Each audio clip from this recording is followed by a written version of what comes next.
खरगोश के लिए पानी के सिस्टम की अकसाम। खरगोश पालने में पानी का निज़ाम बहुत ज़्यादा अहम होता है। बुनियादी तौर पर खरगोश को पानी पिलाने के लिए 4 किस्म के वाटर सिस्टम इस्तेमाल किए जाते हैं। पहला तरीका यह है कि मिट्टी, प्लास्टिक या गैलोनाइज्ड बर्तन में पानी डाल दिया जाता है। ये तरीका सादा है, लेकिन इसमें पानी जल्दी गंदा हो जाता है। दूसरा तरीका वाटर बोतल का होता है, जिसके आगे निपल लगाई जाती है। ये निपल 2 किस्म की होती है, एक कापर और दूसरी सिल्वर। ये तरीका कुदरे ज़्यादा मेहनत तलब होता है। तीसरा तरीका पाइप सिस्टम कहलाता है। इसमें तमाम कीजेस तक पाइप लाइन लगाई जाती है। ये तरीका आसान भी है और बेहतरीन भी।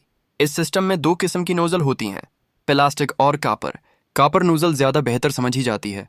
चौथा तरीका भी पाइप सिस्टम पर ही मबनी होता है, लेकिन उसमें नोजल की जगह प्याले नुमा बोल सिस्टम लगा होता है। ये तरीका भी इंतहाई मौसर और बेहतरीन है।